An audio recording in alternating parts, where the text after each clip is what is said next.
svete všelijako popreobliekaní. Raz za sedliaka, inokedy za tuláka alebo žobráka. Raz prišiel aj na Oravu.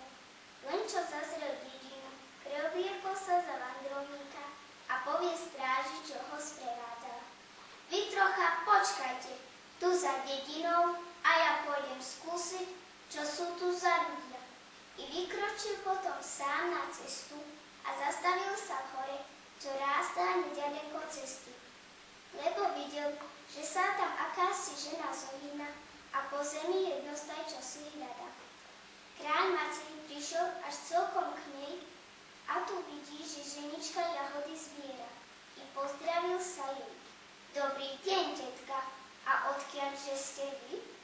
No ľa, aké zvedavé mládenčisko, zvolala ženička a vystrela sa, lebo sa chcela prizrieť, kto to na ňu povoláva. Keď zočila pred sebou neznámeho človeka, trocha sa zarazila a potom povie. Ale Žašková, skádeže by som mohla byť, keď len táto dedina je tu na blízku.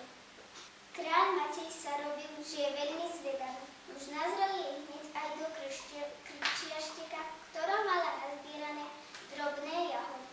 A usúdil, že ich tam môže mať dačo vyše polhôby. Potom sa na ňu usmial a opýtal sa jej znova.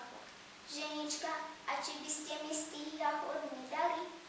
Žaškovčanka si ho ešte raz poriadne prezrela a veru by si nikdy nebola pomyslela, že je to kráľ. Keď však videla, že je ohodne mladší ako ona, a taký mladý, že by mu mohla byť aj materou. Už celkom pokojne a bez strachu mu povedala. Jaj, synu môj, veď ty si ešte mladý, natrhaj si sám a nie túto od starej ženy drankať.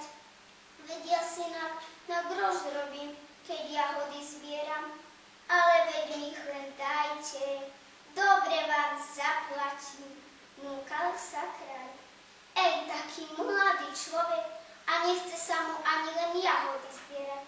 Už ty sa vo svete môžeš ľahko strátiť a do veľkej biedy prísť, ak sa ti nechce robiť, pouča ho ženička. Ale keď ich tak veľmi chceš, už vezmi si, nech sú ti na úžitok. Kráľ vzal krčiaštek a žene vyplatil na dlaň 5 zlatých dukátov. Nuž niečudo, že veru žena zvykla, keď mala odrazu v ruke toľko peňazí. Kráľ Matej sa potom pobral znova na cestu a zastavil sa pri dedine, kde ho čakali ostatní. Vari ste sa dozvedeli aj dačo v tej hore? Vypýtuje sa jeden zo služobníkov.